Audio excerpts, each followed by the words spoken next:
Good morning, everybody. Happy Sunday and happy Easter to those who celebrate.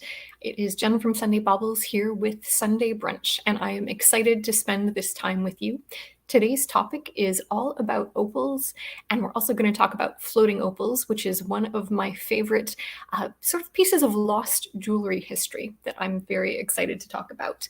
As always, the purpose of this mini-series, the Sundae Brunch, is all about learning, education, exploring, doing some research, and sharing that with all of you. We'll start with our key topics, and we will also go into taking a look at some listings to spot errors, make sure that we can familiarize ourselves with how to buy safely online, and we will be doing a giveaway. So you will have a chance to win your very own massive 20-ounce Sundae Brunch mug. In order to be entered to win the giveaway, all you have to do is enter hashtag Opal in all caps. And I'm going to quickly share that with you so that you know what to do. Please kindly help each other and make sure that everybody has a chance to enter. So that's hashtag Opal. Please be sure to do it with all caps, and that will make sure that you are entered into the draw. And we'll be doing that a little bit later in the show. All right, I'm going to hide this for now, and we are going to get started. I'm just going to flip to the comments really quickly and say hello to everybody. It is great to see so many familiar names. Oh, I see Lois is in. Fantastic.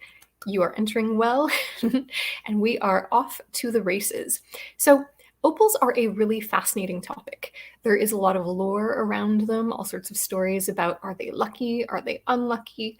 And many people wonder, how do you know if you're getting a good one when you buy? So today we'll talk about many different quality factors. We'll talk about how to care for them, and of course, look at some really beautiful jewelry. It is wonderful to see you all. I hope you're all having a great Easter so far. Okay, let's begin. We're going to start by actually talking about what an opal is made of. So this is pretty straightforward.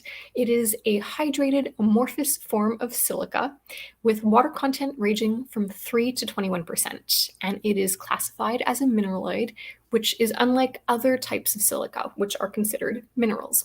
Now, what's interesting about opal is that it is relatively soft on the Mohs scale, and that's why many people say that it doesn't lend itself very well for engagement rings. It is about a 5.5 to a 6.5, but that doesn't mean that it can't be used. So I do want to make sure that you understand that they are still good stones to have as rings too. You just might have to care for them a little bit differently, and we'll talk about that.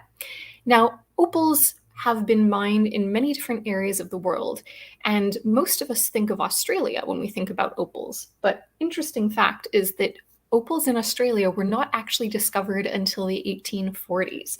So before then, they were mined primarily in East Africa, and then they were also mined in Slovakia as well.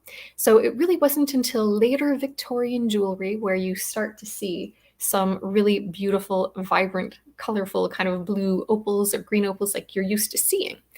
And then, of course, there is the old wives' tale, are opals bad luck? Well, this stems from a story that was written by Sir Walter Scott. So in 1829, he published a story called The Maiden of the Mist. And back in those days, these stories were basically published in sort of short form in newspapers. So you would read a snippet, and then you would come back to the newspaper to read the next snippet or installment the next week. And there was a main character named Hermione who had an opal in her hair. And what happened to her is that this opal apparently reflected her moods, and it was very vibrant and beautiful.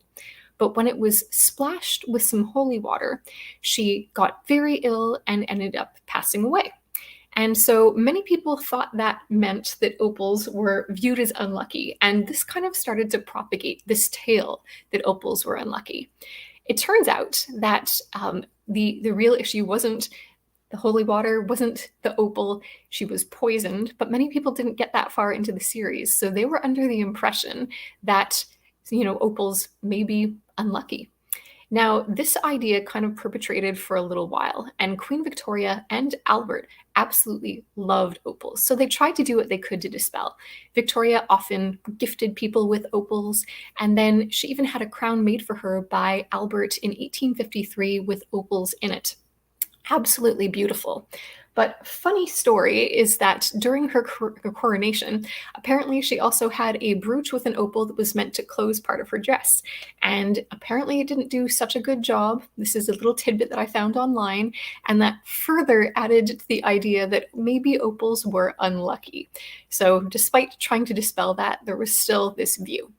Now, in the later Victorian period, some opals were actually used in mourning jewelry as well. And here we have it. They were meant to symbolize innocence, similar to what a pearl did as well. And it created some really, really beautiful jewelry. But it was around 1875 that Queen Victoria herself declared that opals weren't really a good choice for an engagement ring because they were kind of aligned with mourning jewelry. So that's another kind of interesting fact. And you do see in later periods some really, really beautiful opal rings. They're not all mourning rings, of course. They're often engagement rings still because they're quite vibrant. But opals were viewed on and off as being unlucky. Now we're going to jump into opals themselves. And so we'll start off by talking about two types of crystal opal, and then we'll talk about some other types of opal too. So we've got black opal and white opal, and these are likely the opals that you are most familiar with, especially if you're a jewelry collector like me. These are the ones that you see most commonly. Now, we also have different types of matrix opal, and this is based on how the opals are formed, which essentially is from having silica in the ground, and really it can form in grounds of all type. But as the rains would come down, and especially if you think about the weather in Australia and in the most famous opal field, which is Lightning Ridge and Coober Pedy, you've got a lot of really sort of big temperature shifts, and you've got rainstorms, then dry seasons. The rain would come down and push the silica, and then a lot of pressure and drying it out would form these in the ground.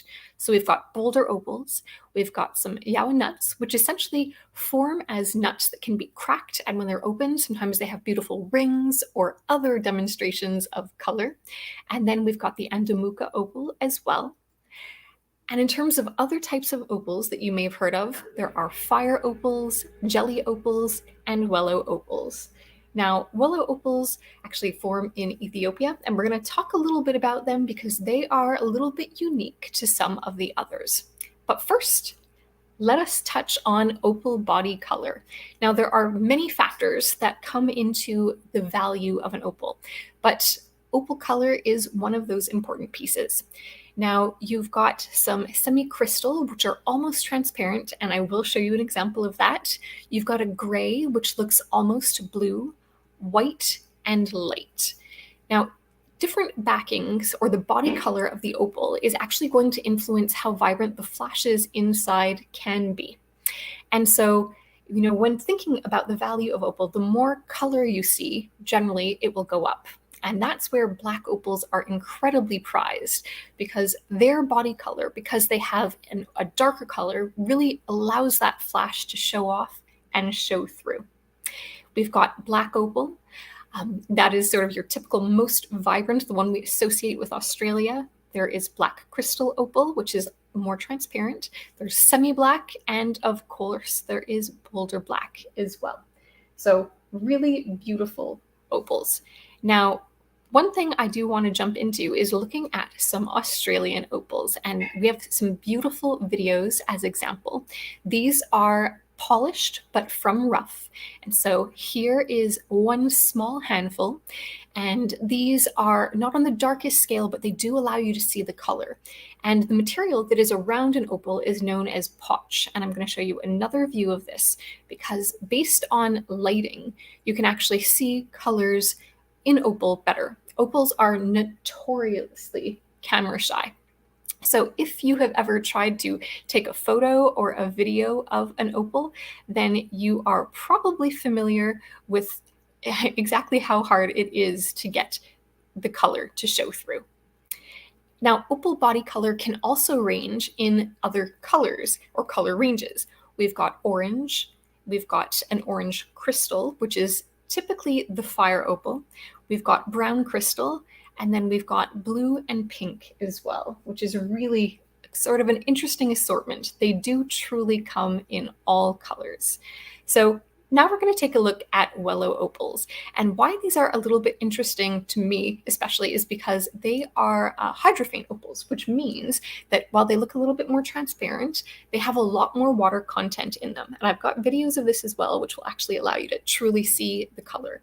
Now, Wellow opals come from Ethiopia, and they typically have a more orange or orange-yellow look to them. So in this strand, you can see that a little bit, and even in this loose opal cabochon as well. But I'm going to play a video now for you so that you can see in a little bit more detail that flash. They're beautiful. The Wellow opals were really discovered in that region in the year 2000. I'll play this one more time. And they have been used quite extensively in jewelry. Now, these should not be confused with fire opal. And fire opal is something that was used fairly extensively and expensively in jewelry from the mid-century onward. And when people think about fire opal, usually they're thinking about Mexican fire opal. Fire opal can be very beautiful. I've got a ring, and I'm going to show you a video of this one. Let me add this guy to the stream. I think I've shown you this cupcake before. Here is a view in the summer sun. Now, funny story about this ring. When I initially got it, there was some black backing behind the stone. And this is something that was very commonly done. It would be painted black, or a piece of like that black slate would be used in order to allow the color to truly pop. Now, I did not know this when I bought this ring, and I tried to clean it and remove all of these little pieces of black paint for hours. I thought it was grime and grub. So now it is still quite beautiful, but note that if you do happen to get a piece of vintage fire opal jewelry, do not scrub the dickens out of it. Never soak it. We will talk about care, but that was an interesting lesson learned for me. It still shines beautifully, but it is a little bit different than when I initially got it. All right, we are going to jump now into crystal opals and take a look at some examples of them as well. But before we do that, let's talk about quality factors. Here we are. So we've talked about color and body color, body tone, and sort of the depth of it comes into play as well. There's brightness. So how bright and flashy is that color? Direction and play of color. Shape, the opal field that it came from, the pattern inside the flashes, any inclusions, country of origin, and of course, natural versus heated. So we're going to talk a little bit about these quality factors with regards to black opals. Now, black opals are viewed as being the most valuable. They're generally the most showy, and it's important to understand what you're getting when you buy them. So brilliance is one of the key pieces, and a 3-1 is the most vibrant and brilliant type that you would ever see. And the photos that I'm showing in my examples are pretty much the B1, B2 range. The video that you saw is a little bit on the other side of the scale, where it's a little bit lighter, as one would expect, because you can find a 2-carat opal in a B1 range for like $70,000. The prices are just outrageous. It is wild. So when you think about it, when you look for that, you're looking for the flash, the color, how well does it shine through? And it is very rare, even more rare than a diamond, to find a black opal in that B1 range. Now, the color pattern is also very important. You can have a flash, which allows you to see sort of a rolling flash on the opal itself, which means that based on how light's hitting it, the direction can impact the way the light is returned differently. There can be ribbon patterns in it, which means that you see almost what looks like ribbons embedded inside the opal. It's really very beautiful. There is pin fire, which looks like tiny heads of pins. And as you move the opal, it looks like they're all going off. It's almost like itty bitty Christmas tree lights. They put on a show. Harlequin is almost a checkerboard pattern and quite beautiful and quite rare. There is a palette, which is almost like an artist's palette, where you see what looks to me almost like a loose pin fire, but organized in colors.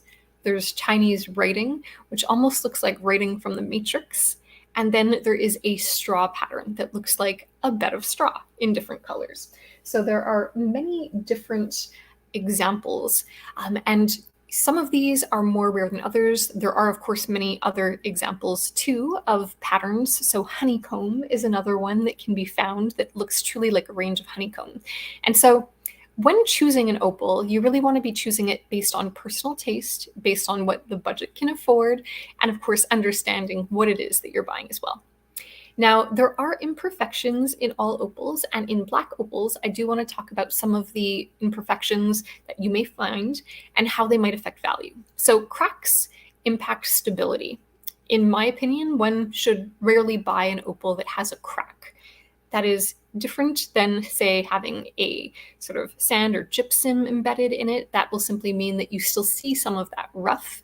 Many people are okay with having that in their opal, especially if it's on the underside, because it can allow you to have a larger cab without having just a full crystal opal. A window would be an area where there is no flash in your opal. Depending on where that is, it's kind of like the clarity of a diamond. If it's hidden by a prong or hidden by a setting, it can be not a big deal, or it can even be done very, very artistically. Potch is that natural ground that is found around. There are potch lines that can be found inside opals, and those almost can look a little bit like crazing. And crazing is something that you want to be careful of because that's essentially like an internal crack because an opal has become dry over time. And then, of course, there's other imperfections that you can find, like pitting or scratching or other things too. So these are things to look for, and you can find similar qualities in a white opal as well. So now we are going to look at a few examples of crystal opal in jewelry. So we're going to start with some stick pins. Now, these stick pins are all a pretty vibrant blue. I am going to try and show you what they look like in person, pull my little jewelry tray, and hopefully they come across on the screen. So again, these Australian opals were first mined after 1840 and really became popular in the 1860s. So I'm going to try to show these to you. And Australian opals generally have very, very vibrant color to them. Here we have it. This one is absolutely tiny, but very crystalline. Probably isn't coming across. We've got almost a flower with some little garnets around it as well in this one here, which I'm going to bring in close. And this one has some interesting blue and also red. So the base color of this one, this is a really good example of a gray base color, which fires through. Here is another bluey green alongside this Belcher set flower. And so these are examples of what you would have seen in the Victorian era. Excuse me. Here is a slide clasp as well on a long guard chain that has a really beautiful opal. Now this is just a gold-filled chain, and that gives you an idea. Opals became popular, and they were used in jewelry of all quality, not just in fine metals, which is really interesting.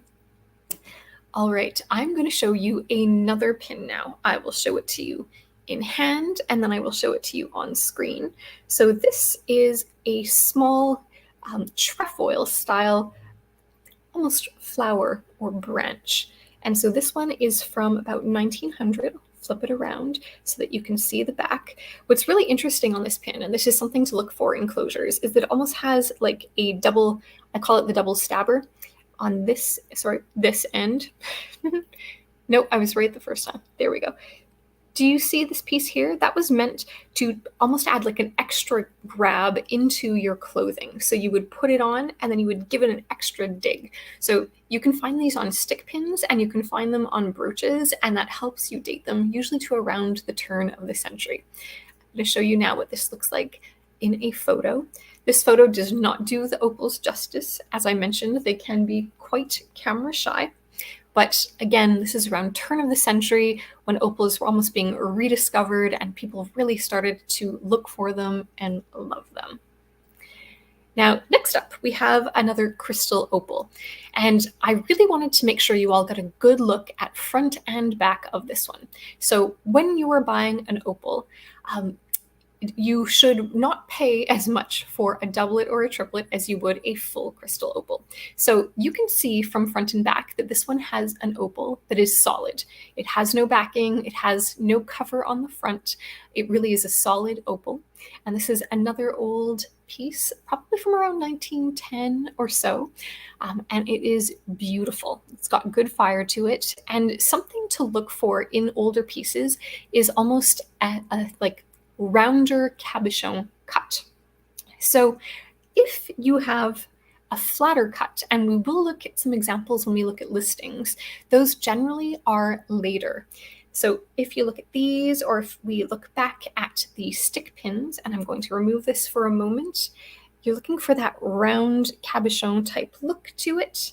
And I'll show you a couple more, as opposed to a flatter look to it. There we go. And we'll do this one as well. There. And sometimes you even find them so round that they almost look like balls. And that is another indication that they are older pieces that you're dealing with. Now, this next one is one of my favorites. It has a typical Edwardian setting on it, and it's got 3 little opals in graduating sizes, all with lovely gold filigree. And these opals are fiery, fiery, fiery. These I would call a white base with different reds, pinks, and blue. And I'm going to add this to the stream so that you can see it close up. Again, a little bit camera shy, but it allows you to see the beauty of these pieces. And then we will next go into a couple of rings. So I am going to show you a Victorian ring. This is a white opal body color. We'll take a look from the side. You can see again that round cabochon that one would expect. And I'm going to add a video now to the stream so that you can see it in action. So white opals can sometimes have less obvious color play to them. So wanted to share this. So you can see a little bit of a flash of red and pink, but it is a bit more subtle than having a darker backing. So again, this is a matter of taste when you're buying jewelry, depending on what you're looking for, but it can be really helpful to understand what can impact the color. And that way, when you're looking at photos or you're looking for videos, you can ask the right questions. Always ask to see opals in different light as well. Next up, we have this Art Deco beauty. And this one again has a gray background that almost makes it look lavender. And I will add that video to the stream for you. So this is what they would call gray, but to me, it is almost like a blue lavender, quite beautiful. I think it shows up quite well. And this is kind of one of the more modernized looks in the Art Deco period. So during that period, you begin to see the pairing of diamonds with either white gold or platinum, and it really is a beautiful look. Often you can find rings with halos. Now, always make sure that if you are looking at an older opal, that you are looking very carefully to see if there's any cracks or crazing marks.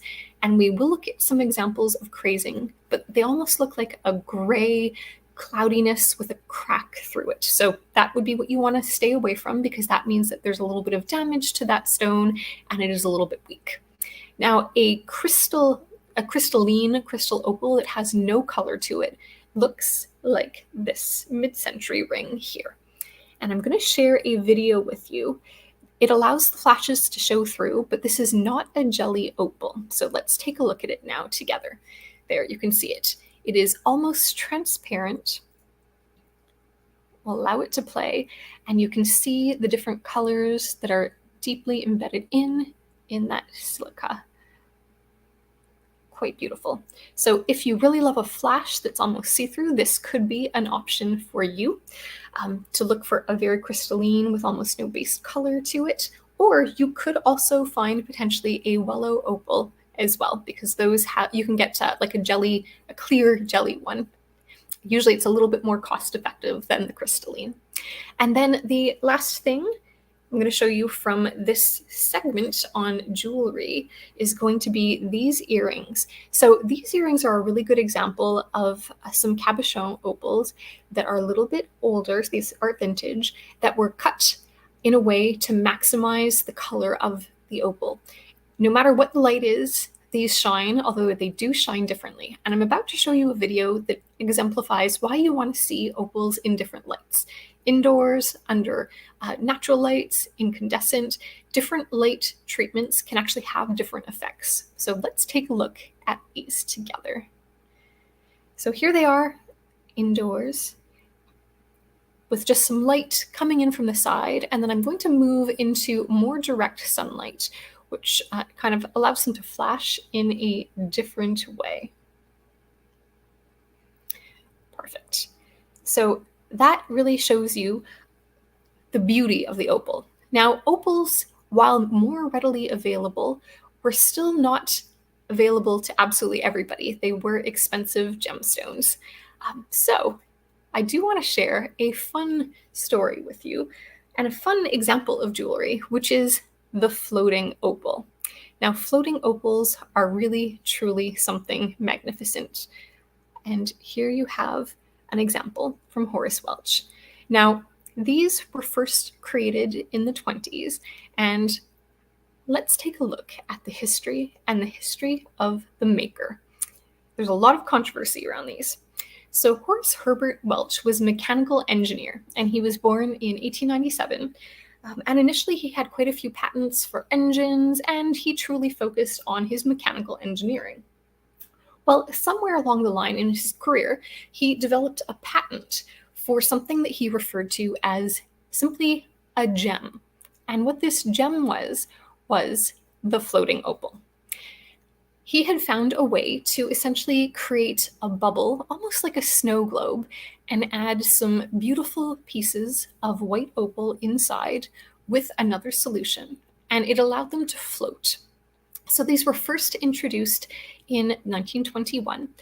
He has a number of patents on these, and over the years, he actually worked very hard to evolve his patents so that this beautiful globe became more and more durable. Now, here's an example of his early caps. It has almost a tulip-like effect, and his later caps did as well. And the construction was essentially initially in glass and then later in Pyrex, because that allowed it to be much more durable.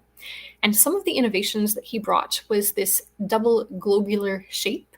He also introduced an air bubble just at the top, which allowed, or I should say, space for the air bubble, which allowed the globe itself to keep that pesky, evil air bubble away. So those were some of the innovations that he brought in, and he worked very hard to patent these. He has quite a few patents, so one from 1921 and then 3 from 1924. And initially he had no issue getting them approved. But in 1929, with the crash of the stock market and a few people contesting the patents, things were slower and slower to approve. So I love pulling up these drawings from the patents. You can find these on Google Patents. If you look for the inventor or the patent number, you can take a look. Not only are there wonderful images, but there's also descriptions and information on the fabrication, which is absolutely fantastic. But he finally had all his patents granted in 1931. The floating opal became quite a special piece of jewelry. He always manufactured them in 14 karat gold or 18 karat gold, both white and yellow. And you can see here a price list. So they were not cheap in their time. And women often wore these for special occasions, to their weddings. Really, they're quite beautiful. The Welch floating opal did come in different sizes. So the pendant that I have is actually the largest size that is available. And there's also much smaller sizes, smaller than a 1/4 inch. They were often found in demi-parures, where you would get a necklace. We have an example of a negligee necklace, as well as beautiful screwback necklaces, earrings, to go with the necklace as well. Now, he wasn't the only one to try to create a patent. Dun, dun, dun. So first, we'll take a look at his last patent, which is for the ring. And this one, again, was approved in 1924. And again, it focused on exactly how it was going to be set inside the ring. So if you look here, you see that it is still that that sort of double globular, almost teardrop shape, but it is set at an angle, which is really innovative of him. Again, set in white gold and off to the side. And these, not many survive, not many floating opals survive, actually. You can find some online, but his rings are very, very difficult to find. Now, here you see it, that segment that is set to the side and allows it to hide and kind of sit very flush with the skin. His innovations, again, were the structure, the shape, having that air bubble, using glycerin so that the opal kind of shifts really nicely and slowly, and having some clear solids in it as well. So the movement of the, I would call them opal pieces, and those clear solids inside were really quite magical. And we are going to take a look at a video right now. Here you can see it as it moves around. The way that light hits these, it's quite beautiful.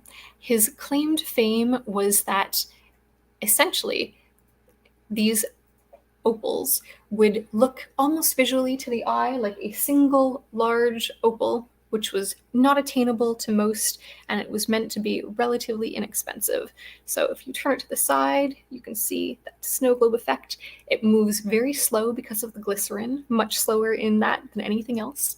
And the clear solids, so little tiny bits of Pyrex, were put inside to allow the light to maximize where it's hitting on the opals themselves. So interesting story. But now we are going to talk about what happens when other people decide to create their own patents and get involved as well. So let's take a look. This patent was introduced in 1931 by a name that you probably don't recognize, Mr. Stonenberg, but this is the founder of opalite. And he wanted his own piece of the action. This patent was not initially approved. It took a little while, but that didn't stop other makers from making floating opals. So this is where we've got some opalite floating opals. These are a little bit later. They are from roughly the mid-century, around 1949. And this is because his patents, Welch's patents, expired in 1949. But before then, we had Coro, and Coro began to create their own floating opals as early as 1943. And this really bothered Horace Welch. He brought lawsuits against them, and he contested it all the way up to his death in 1947. And he was actually successful, or his estate was, in 1951. But by that point, his patent had expired, and the world, especially North America, was going wild for floating opals. They became known as the piece of jewelry for women to have for their weddings. You can see here in this example, this is one of the earlier Coro examples. It is labeled with that Coro in the circle. Here's an example that is in box, and it is that beautiful bow design. So again, very typical 1940s. But by 1950s, there were manufacturers of all names, and names you're going to recognize, that were making floating opals. There was Coro, of course, and Opalite, but Vandel, Truquet, Amco Jewels, Iris, Milano, many folks decided to get on that bandwagon and began to make their own floating opals. So that was kind of an interesting development. You can actually find write-ups on weddings, as was very common at the time, in newspapers, talking about the bride looking stunning and radiant, wearing her floating opals. Now, they weren't all of the same quality, nor were they of the same size. So I'm going to show you an example of a beautiful sterling floating opal. This one's not labeled, and you can see it is a much smaller version than that from Horace Welch. There are a few things that you can find to help you identify Horace Welch's work, and I'm going to share those with you. And one thing that you can do is actually get out your loupe and look very closely to see if you can find any of the invisible solids that are inside. It is not common to find any in those that were not made by Horace Welch. I am going to share how to find information. So on all of his work, there is usually a patent number or reference to patent. So as a mechanical engineer, he was quite careful to make sure that he was marking his works. So here is some tips to dating a Horace Welch opal. A patent date of 1927 means that it was made between 1922 and 1924. Now, these are probably the most scarce because they did not use that extra strong Pyrex bubble, so they're harder to find. Patent pending was manufactured between 1925 and 1931.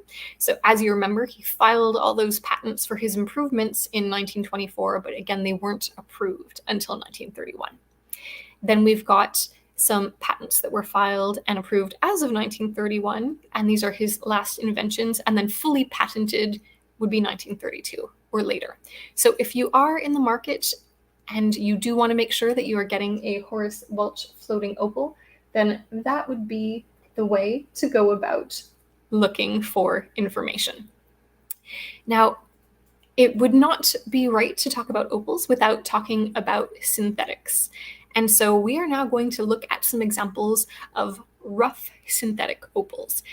I will take a look at some opal rings and jewelry with you online so that we know what it looks like in a piece of jewelry. But the easiest way to identify some of the synthetics is actually to look for some of the patterning inside the opal. So let's take a look. All right, we have Aurora opals. So these are crystallized synthetic impregnated opals, which is one of the most typical categories. And the beauty of these is that when they are faceted and cut, they can be made to look quite irregular. So this is one of the more common types that are used. The colors can range again from sort of that black opal to the white opal, and it is meant to have a lot of multicolor, bright, vibrant color to it. So when you see inlaid opal in some examples of jewelry, sometimes you find Mexican jewelry with it. If it is not a true crystal opal, it is likely an Aurora opal, which is really a very beautiful synthetic. Gilson opals, another type of synthetic, is something that is used commonly even with glass making. So if you ever find opal embedded in glass, and there's some very talented makers out there, it is typically a Gilson opal that they're using. And these, again, have a lot of beautiful flashes. They're able to mimic some of the patterns that are found.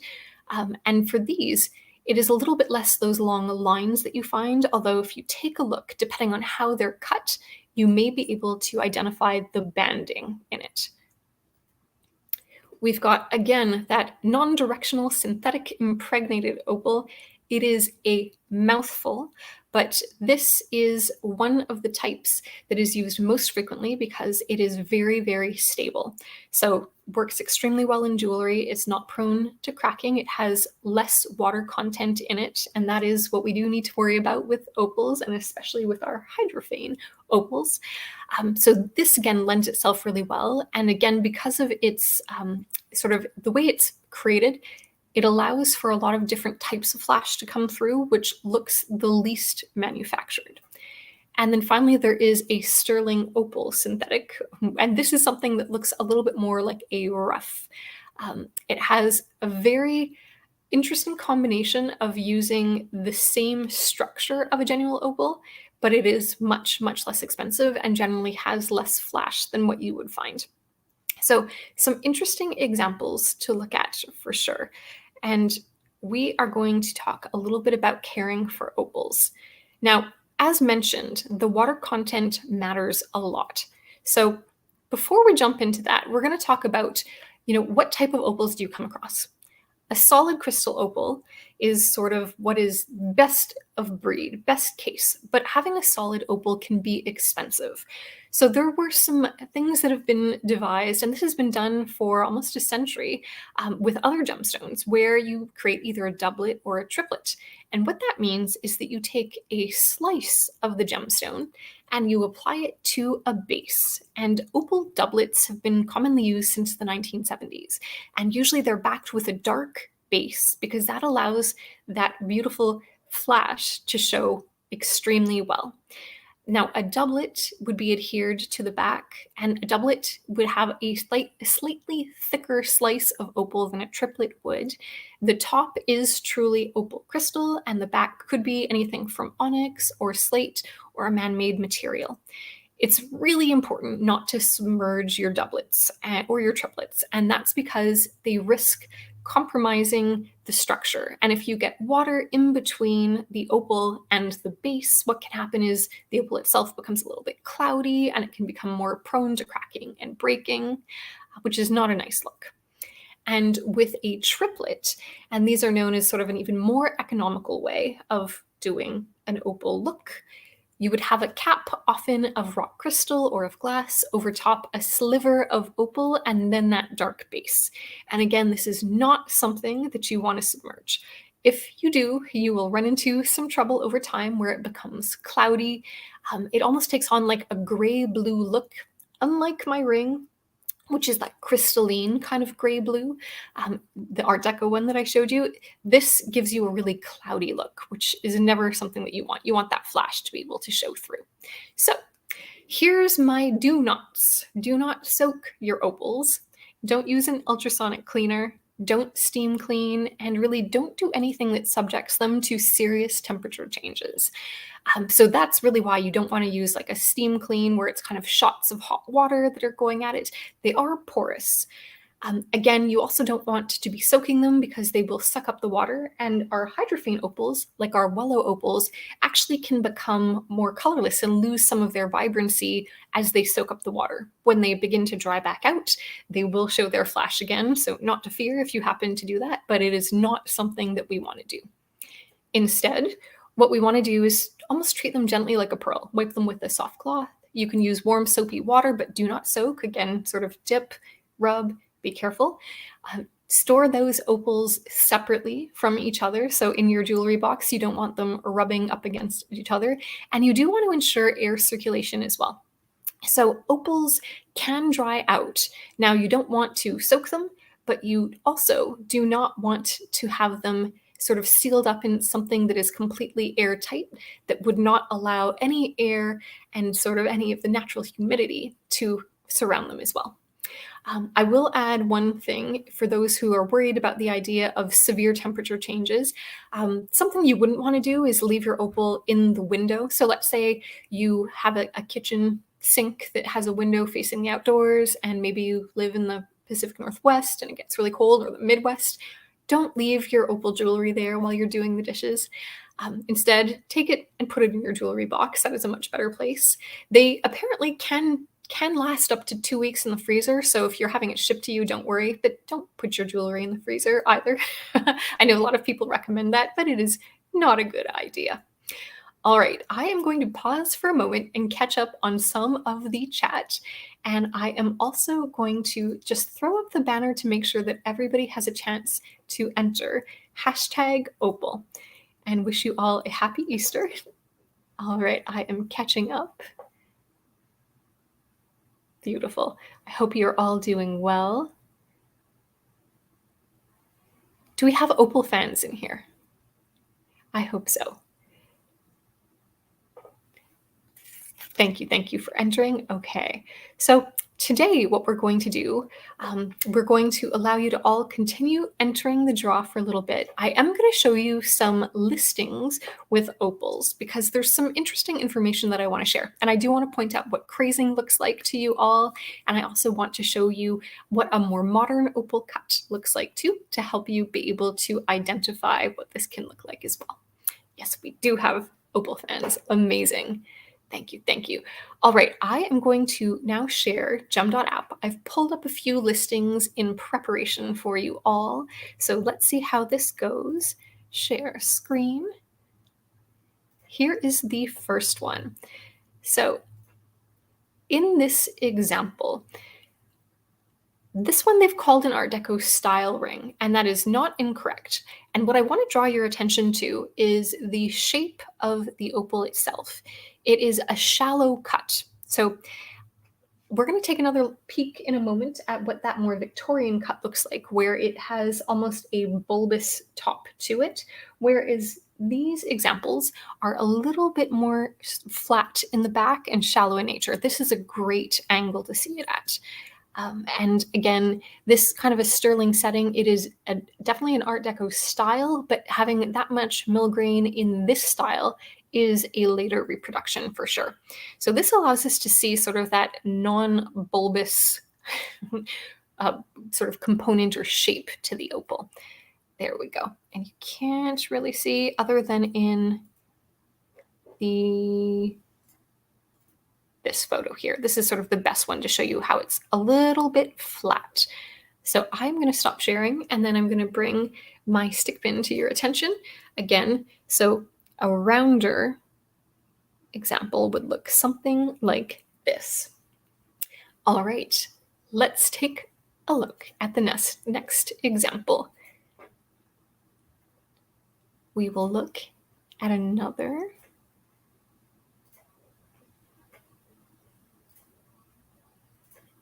here. Okay, so this is an example of an Ethiopian Wello style ring. Again, one you wouldn't want to soak. It's got that typical orange body to it. This one does have really round calves. And I do want to highlight, they've called this one a state, which it very well could be, but Wello opals really weren't mined and popularized in jewelry until 2008. So just something to be mindful of. Estate is something that is essentially used and passed along to live another life.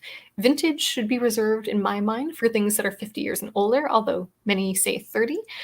So this one is well represented, and I did want to show you just the beauty and the glow of the color of Ethiopian opals. They can be very economical and do have a really good look to them.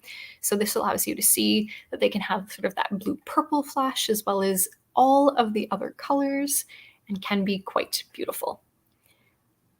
Next, we are going to take a look at what some crazing can look like. And I believe this is the correct listing. Nope, sorry, this is the doublet. We will take a look at the doublet. So this one I wanted to share with you because the price does not justify what it is. So again, the doublet means that it is a sliver or a slice of opal, and then it is backed, which we can see on the back here. Now, because the sides are covered with a bezel setting, we also have no way of knowing if it is a doublet or a triplet. There's no picture where it is off to the side, which will allow us to assess whether it is truly full crystal, top and bottom. So what you would want to look for is if the gem is lying like this and it has a clear dome on top of it, that would make it a triplet, which would mean that the portion of opal was even thinner. So for a price of $671, at that point, you should probably be looking for a full crystal opal. It is quite expensive as either a doublet or a triplet. So not my favorite. We are going to take a look at another example. And I'm just going to pull up there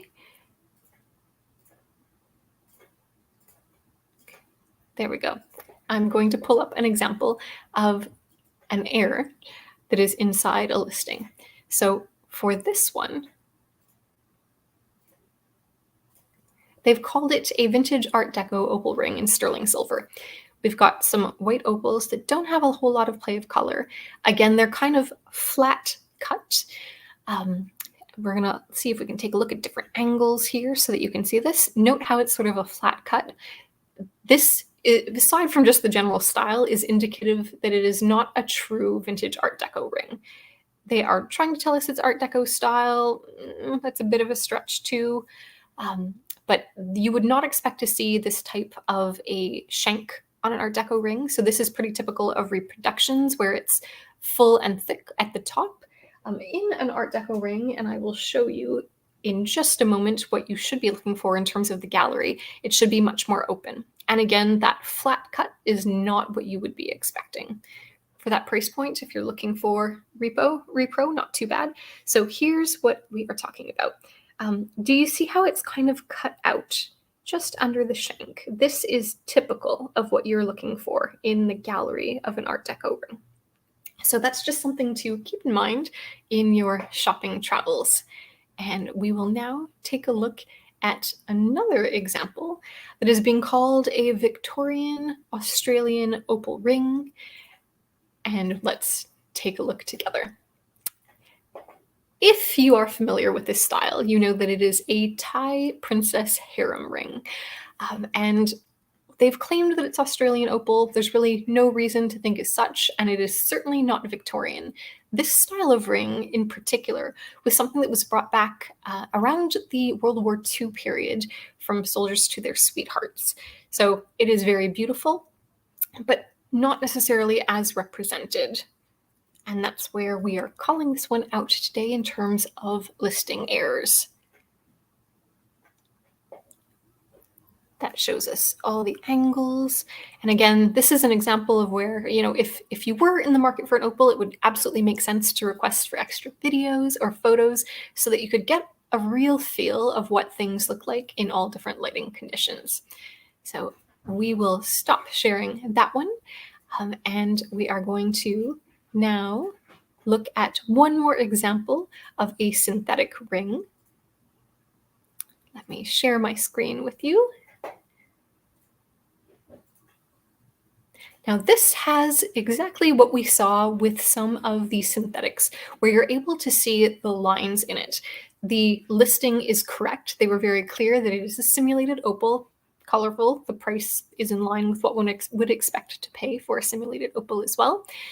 But you can really make out almost that banding that is in the synthetics. Now that's not to say that you don't see that banding in nature, because you absolutely can, depending on how the opal is formed, but it can be indicative where you see almost too much symmetry that it is something that is simulated. So this is a really good example of one that is simulated.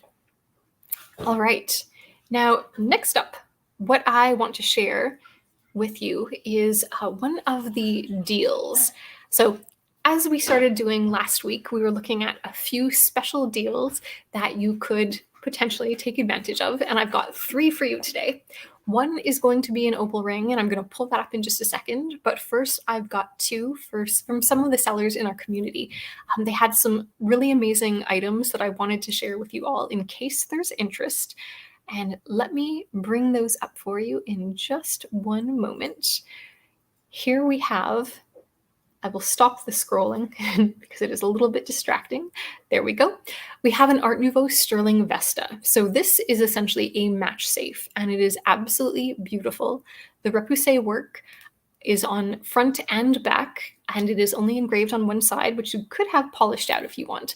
But usually you can find these in ranges from like $295 to $695. They do go for a fair bit of money. This one is marked sterling. And this one comes from Kimberly at Soho, California Vintage. If you're interested, please do reach out to her by email. She's looking for $95 USD, which is a steal of a deal. So I was excited to be able to pass that on to you all. And then the second item that is from our community is this beautiful antique intaglio ring. So it appears to be a Roman god that is inside the hardstone. And it is set in silver. These are Tunisian style and like true ancient pieces. And you can find similar ones online for, well, I found one that was really quite expensive. It is a beautiful piece. And this one is $185 from Gina. And you can email her at mybag05@yahoo.com.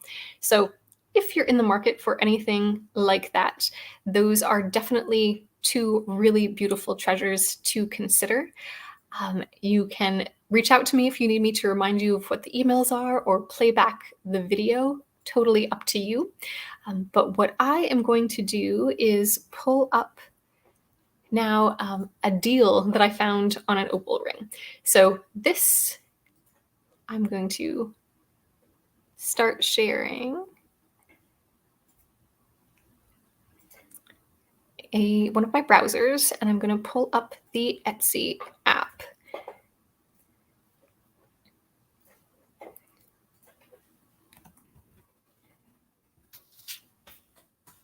Let's see if I can remember the seller's name correctly. I believe it is this. Goblins, goblins, or something similar. Oh dear. Okay, I think I'm spelling this wrong. This is how you spell it, I think.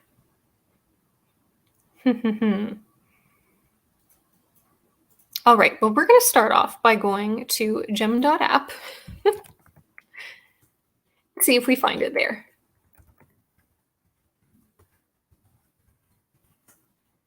Because it was an absolute beauty. So let me just make sure. Yes, we are here. We are going to take a look. Now, in the meanwhile, feel free to pop into chat anything that you're looking for me to look up, if there's something specific you want to look for today. I am going to pull this one up because it is a good example of what to look for in terms of that rounded cabochon that you would expect to see. So this is kind of a typical look where you've got the prongs that are holding in the opal. And at this angle, you can actually see the cabochons as well. Quite beautiful. In the meantime, I am going to try and pull up on my phone the correct spelling of that wonderful shop.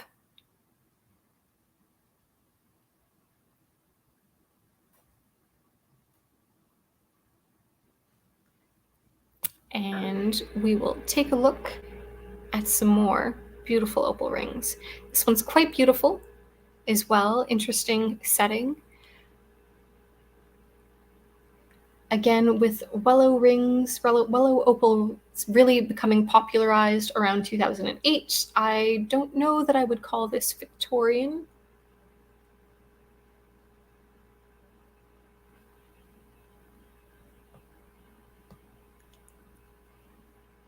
All right, let's take a look at this pearl and opal beauty.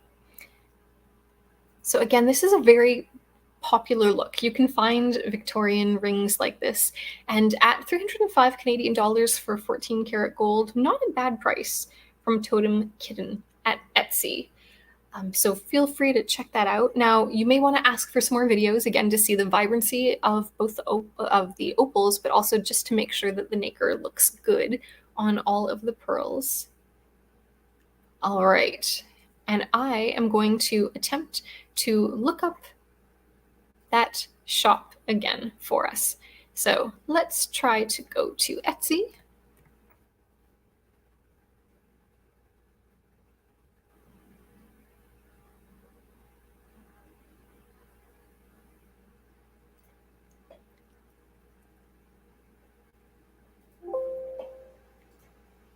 And I appear to be stuck.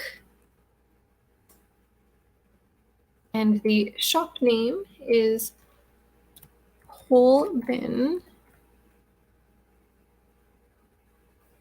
And I typoed, that's my problem, Whole Bin. Let's see if it comes up now.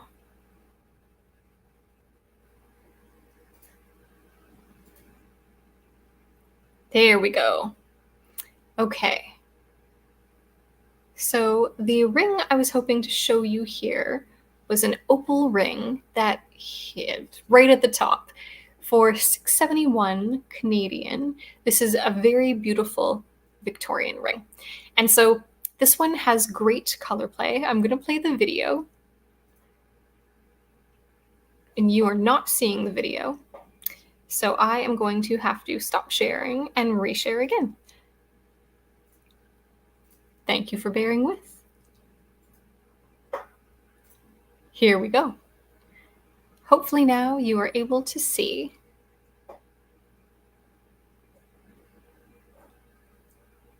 So this is quite a beautiful ring. If we take a look at the opals, they are that very round cabochon that you are expecting to see in older pieces. And not only that, but you've got some really beautiful old cut diamonds too. So we are going to take a careful look at this, but I think that if you're in the market for an opal ring and you have an extra few $100s that have been waiting for the perfect piece, you could do much, much worse than this. So it's 671 Canadian. I want to say that's probably around 495 USD or so. Let's take a look at the photos. So you can see here that there are 6 old cut diamonds as well. Some really good color to it. If you look at the domes of these, I would definitely call them old mine cut diamonds. And I have purchased from this seller in the past before. I actually bought one of my buckle brooches from her, the Russian buckle brooch. And there's a really good view so that you can see those old mine cut diamonds. Again, with super high crowns. Love the cabochon. Not a bad ring at all. So get your hashtag opals all caps in, because we are going to do the draw right away now. Allows you to see into those diamonds too. Super high crowns, looking good. All right. So again, if you are interested, the seller is Holbin's Goblins. I probably am butchering this, but she's a great seller to deal with, and it is a beautiful, beautiful ring. So just a thought. Now, let's get everyone entered. Hashtag opals, all caps, and we are going to do the draw. I'm just going to catch up on some of the comments, and I will throw that banner up one last time to make sure that you know exactly what to type, and then we're going to give it away.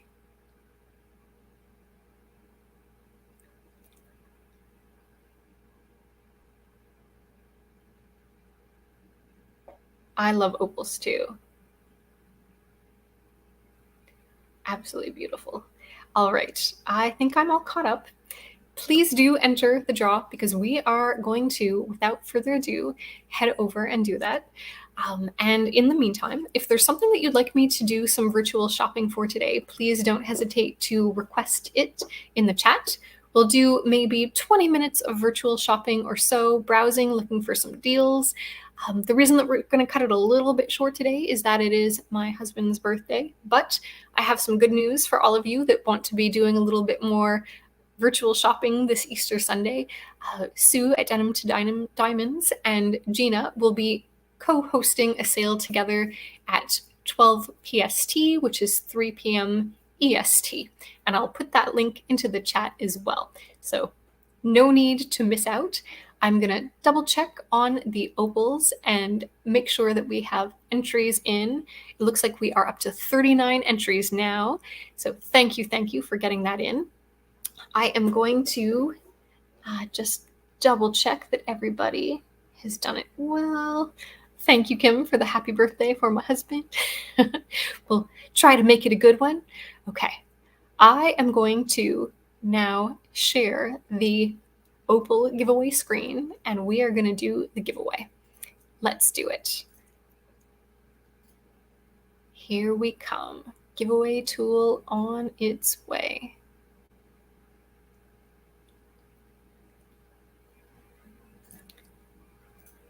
All right, without further ado, let's draw and see who is going to win. I'm clicking the button and getting my pen ready.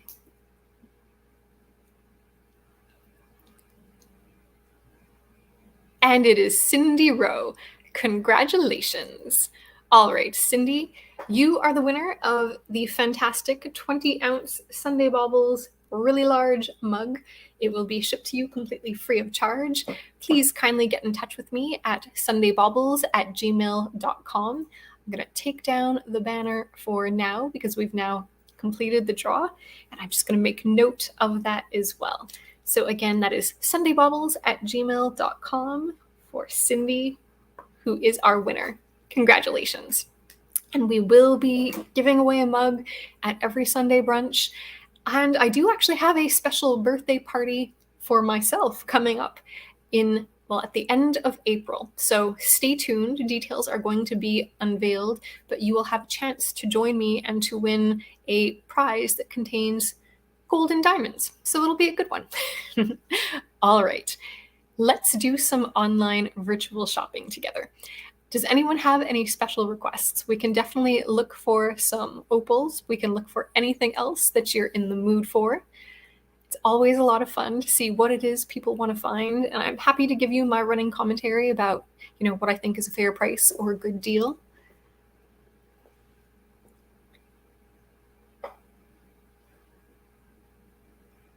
I see a question. What is a Nemba opal? I'm not familiar with that term, pigeon blood ruby, but I will make note of it and see what I can find out. Nembo opal. Interesting. Watermelon crystals. Do you mean watermelon tourmaline, Quiver? I think you probably do. We can definitely look for some of that. Quiver was first, so I think we are going to begin with that one. All right, let's do it. So I am going to share my screen, and we are going to go to gem.app and look for some watermelon tourmaline. Let me know if there's any type of watermelon tourmaline jewelry in particular we're looking for. Otherwise, we are just going to go wide and take a look.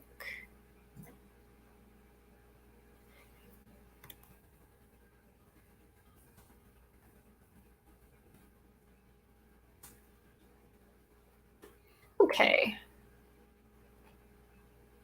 Let's see what we find.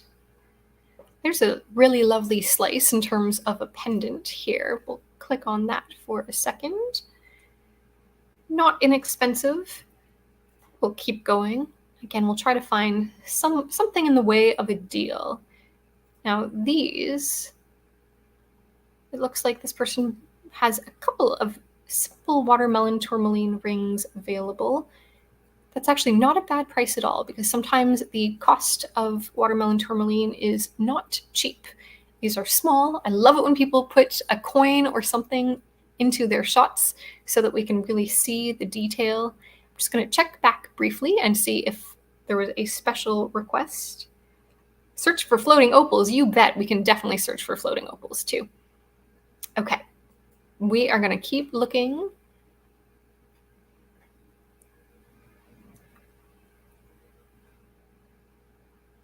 Some of this looks like water glass, iris glass. I'm seeing lots of tourmaline, just generally tourmaline.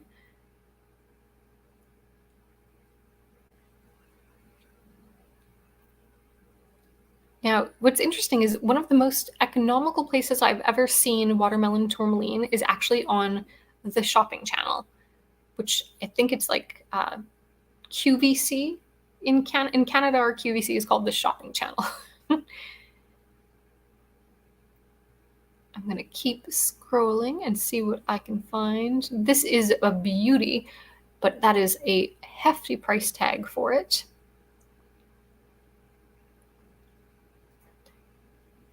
This one's simulated. I was going to say these colors do not look so natural to me. And the thing that you're really looking for in watermelon tourmaline is to have sort of that bicolor blend. This is actually a pretty nice example, or at least I like the split of colors in it, where it's a little bit of green, almost like the rind and the watermelon. And this one is with Celestial Crystals on Etsy.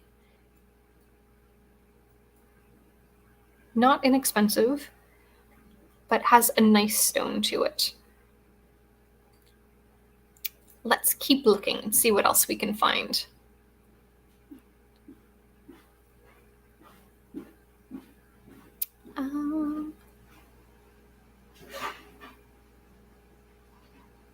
It's funny, it seems like it's almost becoming harder to find lately. We have another man-made one, which we will pass along. This is a nice piece of raw watermelon tourmaline. What is this?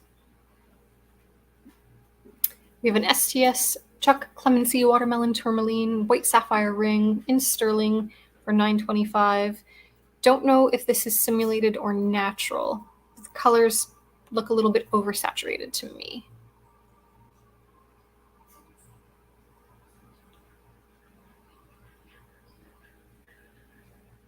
There's a lovely one for $8,000.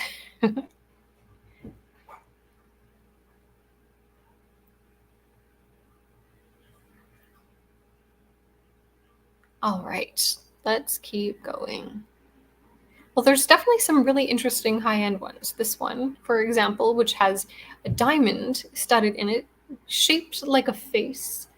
Oh, they say a goldfish. I do not see a goldfish. I almost saw that as like a hat or hair, and that being a nose that stands out. I'm really curious. Please tell me, do you see a goldfish or do you see a face? Am I completely out to lunch? Okay, request for carved opals, floating opals. Okay, we are going to shift, but do tell me if you see a fish on that or a face. You see both. Okay, at least as long as you see both, I'm not completely out to lunch. I'm going to keep scrolling for a little bit. I would suggest that you actually set a reminder. So what you can do is you can click this little link here and you can add it if you would like to log in, and then it will remind you and sort of give you a notification if some watermelon tourmaline comes up, and that way you can keep an eye pretty easily to see what is new hitting the market, either on eBay, Etsy, Ruby Lane, and then also some other independent jewelry sites too. So I would suggest doing that to see if something interesting comes up. There's some nice examples, but I'm not seeing any great bargains right now. But what I am going to do is take a look for floating opals by popular request, and then we're going to look for carved opals too. So let's look for a floating opal.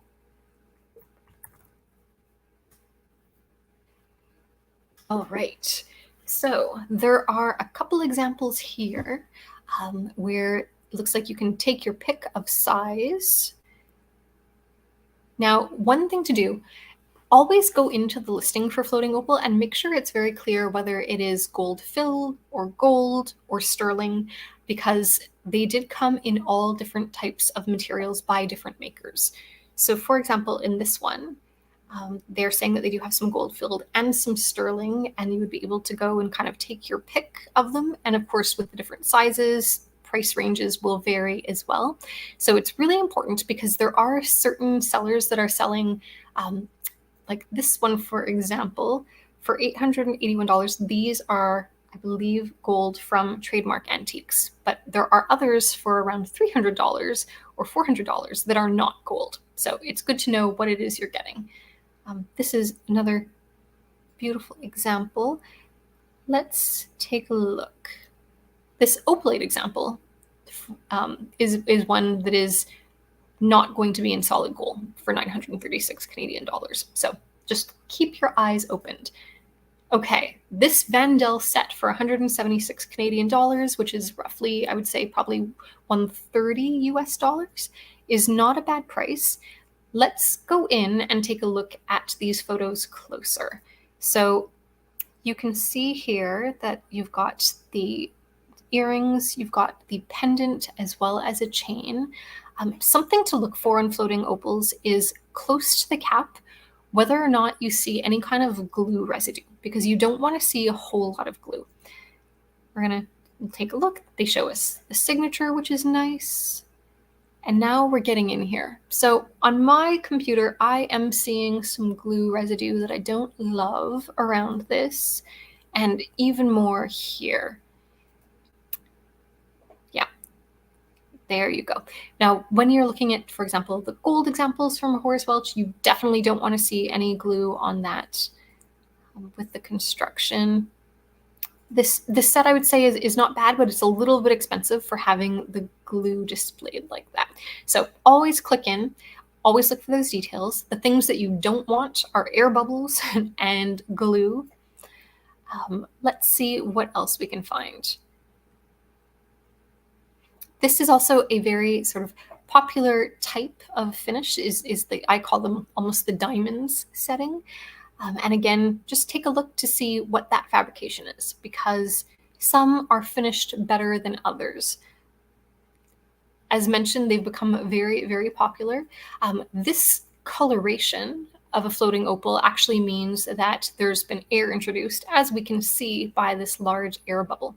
So you don't want to see almost an Ethiopian Wellow opal orange to it. It really should be that kind of crystal clear, baby pink opal look to it. Again, this one, I don't love that there is an air bubble here, so I would not go for that one personally. I'm going to keep going. If there's a special kind of floating opal you're looking for, also don't hesitate to mention it. What's interesting is floating opals also began being made with some goldstone and some other things in them too. So here's an example of exactly that, where not only does it have the little shards of white opal, but it has some goldstone in it too. And the Opalite company was really the only one who introduced it. This one appears to me to be something that has been refabricated and it has exposed the finishing to it. So I don't know if I would go for that one personally. I am going to look up the Coro floating opal in just a second to see. Now this is a later version where it's really more of a blown glass pendant with filled opals, not a true floating one. They are still being made today in different ways. This one looks like it is an old Horace Welch one for $6.58. But Horace Welch would not have liked this air bubble. Again, you do not want to see that, and you should be able to find a pendant for a better value for that price point. Okay, let's see if we can find, actually I think we just found it, the signed sterling Coro floating opal for $2.24 Canadian. I think that that is actually a pretty good value for something that was so controversial. This one's available on Ruby Lane. So let's stop sharing for a moment and I'll go to Ruby Lane and we will take a look at that listing. And I will share my screen again. Here it comes.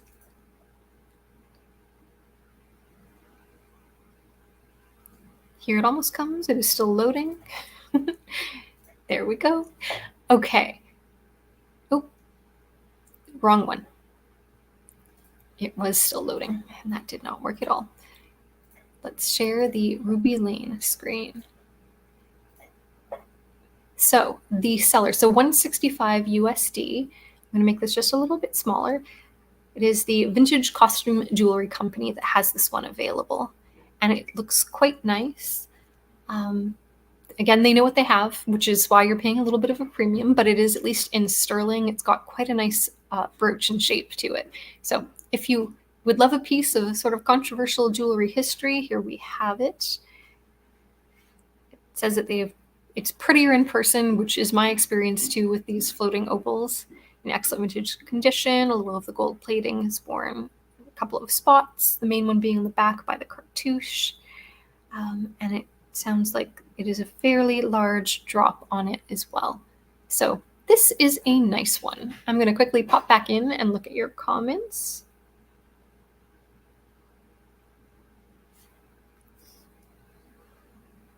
Ishara, that's wonderful that you have your mother's floating opal.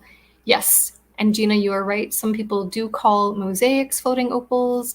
They call an opal that is inside like a target setting a floating opal, which is not the same at all.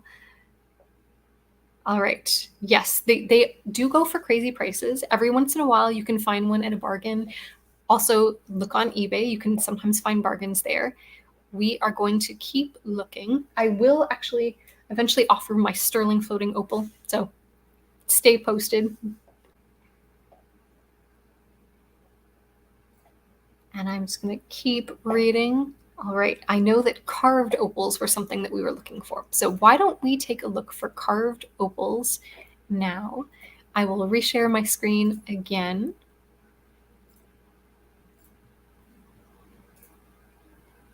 Lovelygem.app.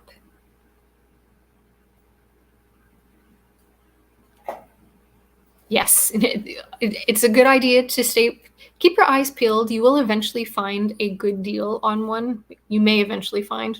I believe that if you look, you will find. Okay, carved opal. Let's see what this yields. Some interesting rings for sure. What is this? A carved human face.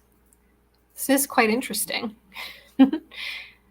Let's keep going. I do love it when a piece of like boulder opal is carved. For example, like this horse head, and the potch with the opal crystal is used to its best advantage. You can see some really amazing work sometimes in stick pins, like this one. They say this is a Victorian carved boulder opal 14 karat stick pin. Really interesting. Some people have the most, wonderful artistic talent of being able to recognize a shape in something and bring it to life. Here's a really interesting one.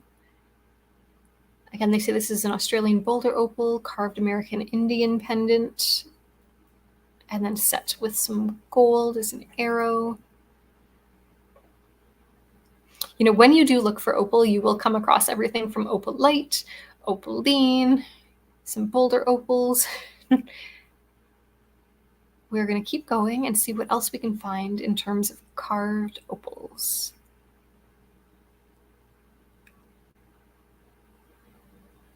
And it looks like there's a lot of just opal jewelry. This appears to be feathers. Very modernist style and signed with something.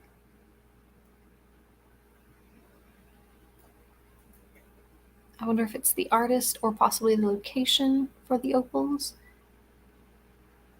Here's a beautiful antique carved opal and ruby dog stick pin.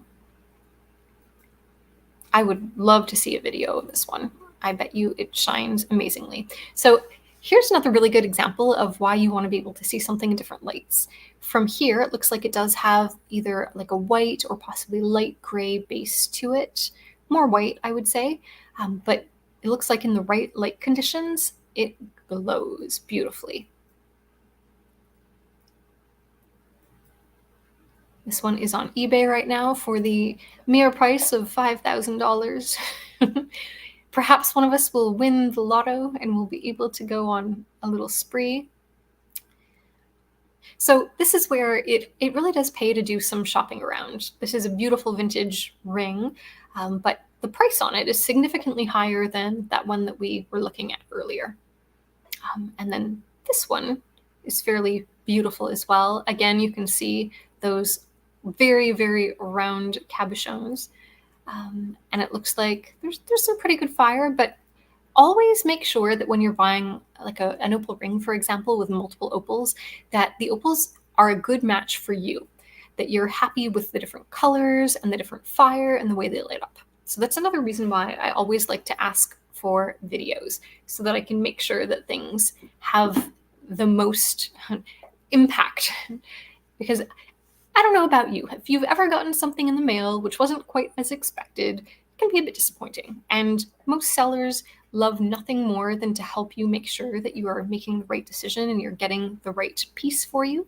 This is definitely a white base on this one, and quite an interesting stick pin. That swirled stick pin center or hat pin, as this one looks to be a little bit longer, tells you that it is an older piece. I would agree that it is likely Art Nouveau and quite an interesting look to it. Let's see what else we can find.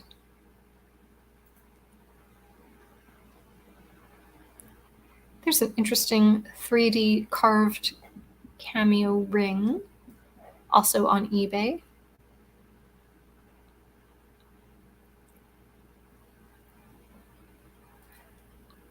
Why do I get gravitated to the most expensive ones? Another really wonderful carved flower set with a diamond.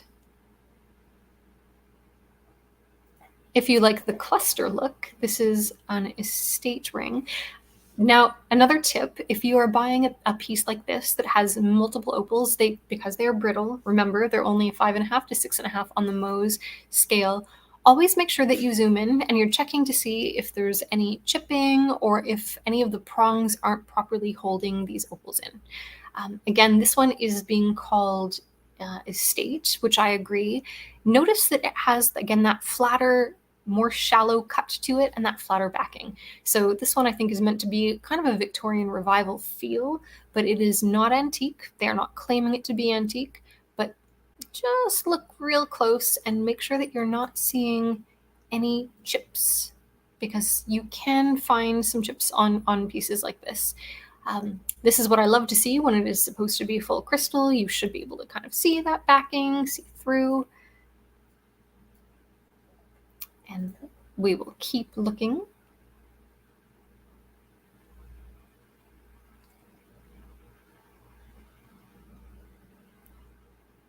Doesn't look like there's a whole lot in the way of carved opals. Just an opal dog carving. There are some really wonderful channels too on YouTube where you can see people basically working with rough opals, either carving them or shaping them down, grinding them down to expose the colors. Some really, really interesting channels, and it's quite relaxing for us to watch them do it. My understanding is that when folks buy the rough, it can be very stressful because what they need to do is essentially buy a rock and then figure out exactly how to cut it, which can involve sawing into it and then shaping it on a wheel and grinding it down. And you want to grind it to reveal the most colors while keeping it the largest size possible. And it can be a lot of fun. So I'm going to find some of these links and post them in my video too, so that if you want to check out some of the work that people do with Australian opals, it is fascinating. I'm just going to check back and see if I have missed anything else in the chat. Yes, Gina, you did get a beautiful bargain of a floating opal ring, which the floating opal rings are the hardest to find because rings in general, because they're on our hands, they usually take the most wear. So that explains why you don't see a lot of them. Thank you for stopping by, Becky.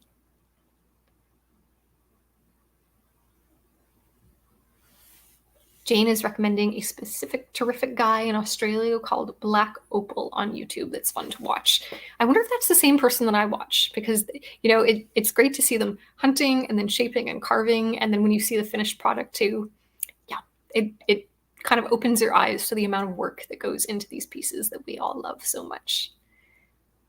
All right, checking the comments. I'm glad a few other people saw Egyptian faces and other faces in that piece as well.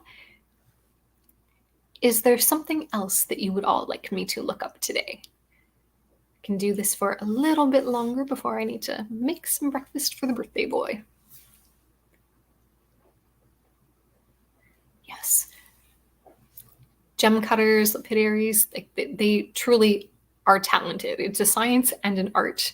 And I think it takes such concentration to be able to look at a piece and see what you need to do to it.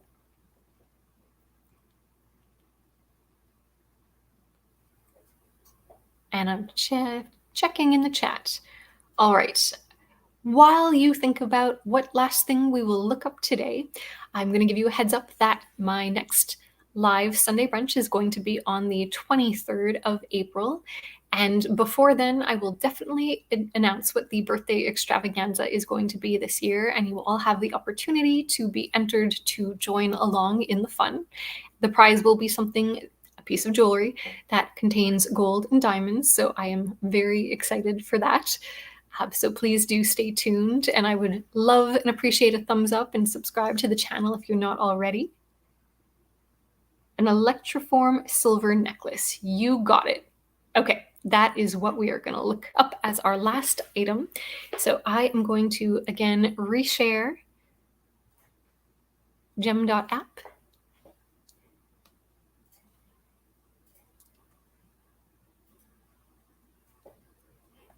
And somehow I have managed to highlight a comment.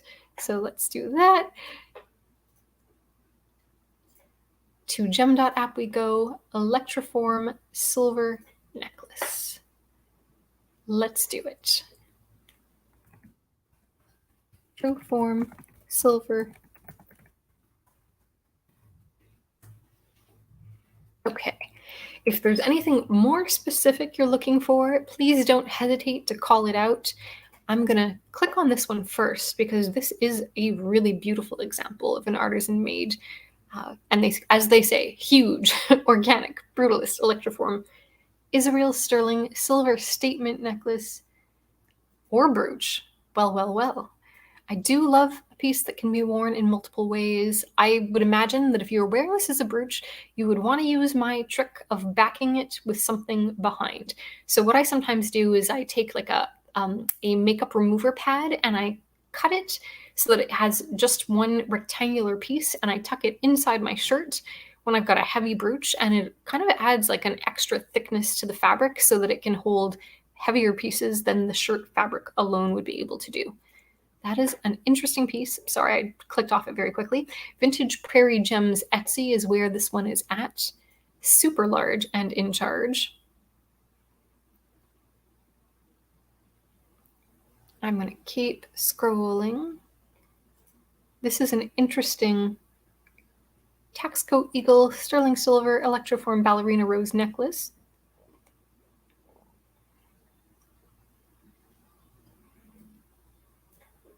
I'm very curious what that would look like on the neck. Here's another sort of floral one. They say bird in hand. I'll just click through. That one was on eBay.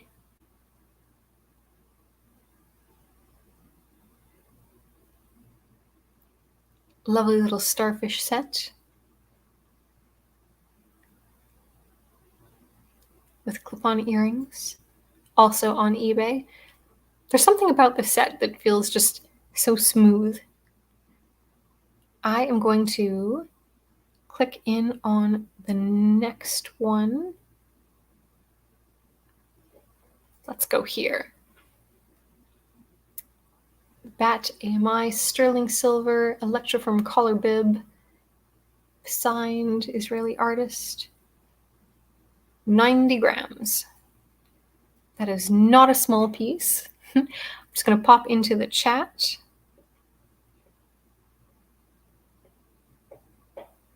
Thank you, friends. I will definitely pass along happy birthday wishes to my husband.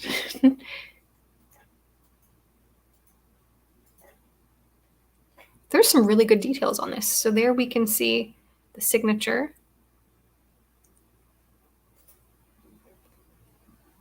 And I'm just going to work backwards. Really nice chain.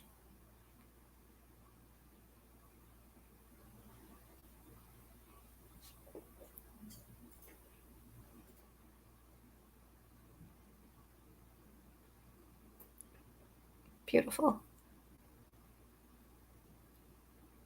There's another large one.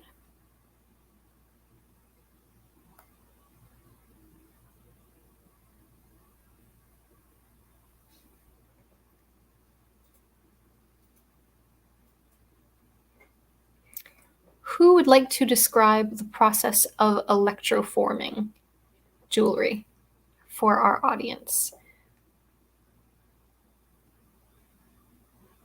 Because this is not something that I am best suited to do.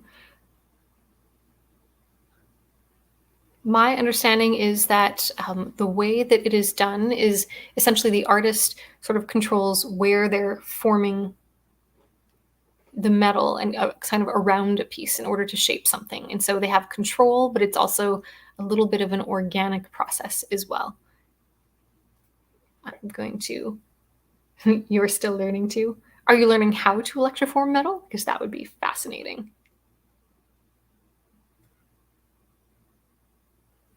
Was it discovered in Israel? I don't know, but I can add that to information to research for the future. One of the upcoming topics I'm going to be doing is definitely another review of Victorian Scottish jewelry. That's next on the list, as well as neodymium glass. Kind of a strange combination, but those are the two that we're going to be doing on April 23rd. And after that, maybe we can explore some of these. So I'm just making note of that because this is definitely something I'm interested in learning more about as well. There's something so organic about this like modernist brutalist work. It's beautiful. Ah, got it. Well, Kimberly, you are going to become the expert then, and you can tell us what you find. Yes. Awesome. All right. Well, thank you all so much for coming and hanging out today on Easter Sunday. Can't believe that we are already, pretty much in mid-April. It's crazy how quick this year has passed by, but it is a joy to be able to spend this time with you all.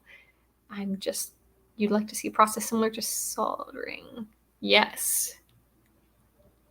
That's what I would assume too. But I think perhaps we should look up some videos and see it being done in action because that would be very fascinating.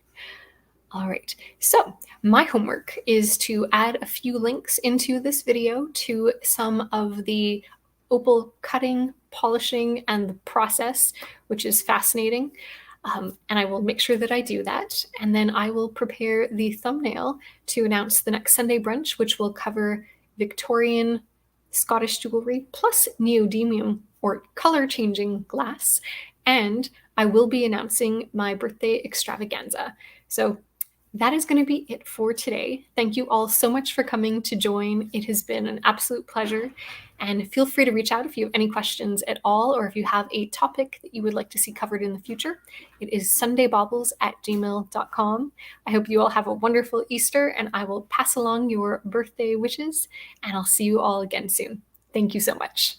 Take care, everybody. Oh, yes, before I go, there's actually a really good point. Here is the link to Sue's channel and the specific event that is going to be on in about 1 hour and a half. It is Sue and Gina doing a jewelry auction today. Do not miss it. I will see you there. Take care, everybody.